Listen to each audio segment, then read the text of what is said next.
Bienvenue dans cette vidéo qui traite des motivations, intérêts et objectifs d'un engagement et un investissement personnel dans une formation de cadre sportif à vocation d'encadrement pédagogique. La question posée est « Pourquoi m'investir dans une formation de cadre sportif ?» Alors, tout d'abord, pour répondre à cette question, il est important de savoir qu'un cadre sportif, moniteur sportif, touche le vaste domaine de l'accompagnement pédagogique d'un sportif ou d'un groupe de sportifs.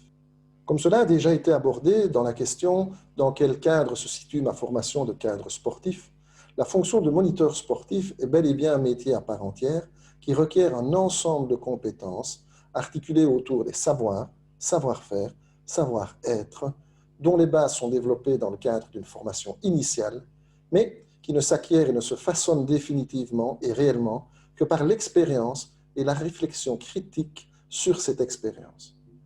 Outre l'enrichissement personnel et humain, l'investissement dans une formation est donc utile, nécessaire, voire indispensable pour répondre aux exigences des règles du métier de moniteur sportif. En plus, la nécessité d'un encadrement compétent, qualifié est devenue une réalité. Aujourd'hui, bon nombre de fédérations ont saisi toute l'importance et imposent leurs brevets, les brevets ADEPS, pour l'encadrement dans leur club, tout comme les centres ADEPS le font pour l'animation de leurs stages sportifs. Ces brevets sont des brevets dûment homologués et reconnus à travers tout le territoire de la Fédération Wallonie-Bruxelles.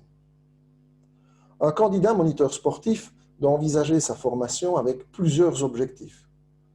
Nous pouvons en souligner quelques-uns ici. Un premier serait de découvrir et se former à la dimension pédagogique des métiers du sport, tout simplement. S'approprier les moyens, les méthodes pour animer, entraîner, former, éduquer. Un autre objectif pourrait être de doter le monde sportif d'un encadrement qualifié compétent, comme un petit peu souligné par les besoins des fédérations. Un autre objectif pour le moniteur serait de favoriser le recrutement de sportifs et les fidéliser à la pratique sportive, ou encore de pérenniser le mouvement sportif associatif qui est réellement le socle de la trame sociale. Un autre objectif pourrait aussi, dans certains cas, obtenir sa licence de coach, qui est une condition obligatoire pour certaines disciplines, comme par exemple le basketball. Accéder au subventionnement public peut être aussi une motivation, un objectif en soi. Un dernier objectif pourrait être de faire valider la labellisation de son club, comme c'est le cas dans différentes fédérations, où les clubs sont obligés d'avoir des moniteurs diplômés pour pouvoir accéder à la labellisation de ces clubs. Enfin, la formation initiale représente, comme on l'a dit, la première grande séquence de développement des compétences et doit s'envisager tout au long de la vie professionnelle.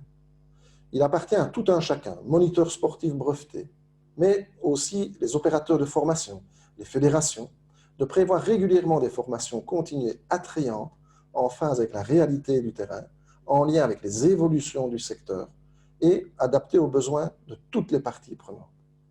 Voilà, j'espère que ces quelques explications vous auront éclairé sur les objectifs, les motivations quant au fait de s'investir dans une formation à vocation pédagogique. Comme pour les autres sections, nous vous invitons maintenant à réaliser les activités pédagogiques d'évaluation qui se trouvent juste en dessous de cette vidéo.